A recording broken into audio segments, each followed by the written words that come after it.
ആർത്താറ്റ് മാർത്തോമ തീർത്ഥ കേന്ദ്രത്തിലെ പുതുഞായർ തിരുനാൾ ഏപ്രിൽ 10, 11, 12, 13 തീയതികളിൽ ആഘോഷിക്കുമെന്ന് ഭാരവാഹികൾ വാർത്താ സമ്മേളനത്തിൽ അറിയിച്ചു.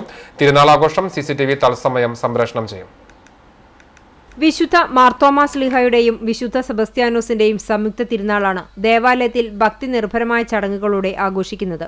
10-ാം തീയതി വൈകിട്ട് 5:30 ഫാദർ സോളിത്തട്ടിൽ കാർമ്മികനായി ദിവ്യബലി, ലതീഞ്ഞ്, നോവേന എന്നിവയ്ക്ക് ശേഷം തിരുനാൾ ആഘോഷത്തിന്റെ ഭാഗമായി ദേവാലയത്തിൽ ഒരുക്കുന്ന വൈദ്യുതി ദീപാലങ്കാരത്തിന്റെ സ്വിച്ച് ഓൺ കർമ്മവും മിനി പെരുന്നാളും നടക്കും. 11-ാം തീയതി ശനിയാഴ്ച വൈകിട്ട് 5:30 അതിരൂപത വികാരി ജനറൽ മോൺസിഞ്ഞോർ ജെയ്സൺ കൂനമ്പ്ളാക്കൽ കാർമ്മികനായി നടക്കുന്ന ദിവ്യബലി, ലതീഞ്ഞ്, നോവേന എന്നിവയ്ക്ക് ശേഷം ആർത്താറ്റ് യൂത്ത് വിങ്ങിന്റെ നേതൃത്വത്തിൽ CRP ബാൻഡ് സംഘത്തിന്റെ നേതൃത്വത്തിലുള്ള സ്റ്റേജ് ഷോ അരങ്ങേറും. തിരുനാൾ ദിവസമായ 12-ാം തീയതി ഞായറാഴ്ച രാവിലെ തിരുനാൾ ഊട്ടുവെഞ്ചിരിപ്പും 6 മണിക്കും 7 മണിക്കും 8 മണിക്കും ദിവ്യബലിയും 9:30 ആഘോഷ തിരുനാൾ പാട്ടുകുർബാനയും നടക്കും. ഫാദർ ബിജു പാണയങ്ങാടൻ മുഖ്യ കാർമ്മികനാകും. ഫാദർ ഫ്ലർജിൻ തയ്യാലക്കൽ തിരുനാൾ സന്ദേശം നൽകും. ഫാദർ ടിങ്കിൾ വാഴപ്പള്ളി സഹകാർമ്മികനാകും. ഉച്ചയ്ക്ക് 2 മണിക്ക് കുടുംബ കൂട്ടായ്മകളുടെ നേതൃത്വത്തിൽ അമ്പ് വള എഴുന്നള്ളിപ്പിന് തുടക്കം കുറിക്കും. രാത്രി 11-ന് എഴുന്നള്ളിപ്പുകൾ ദേവാലയത്തിലെത്തി സമാപിക്കും. തുടർന്ന് തേര് മത്സരവും വർണ്ണമഴയും ബാൻഡുവാദ്യ മത്സരവും അരങ്ങേറും. തിങ്കളാഴ്ച രാവിലെ ഇടവകയിലെ മരിച്ചവർക്കു വേണ്ടിയുള്ള ദിവ്യബലിയോടെ തിരുനാൾ ആഘോഷത്തിന് സമാപനമാകും.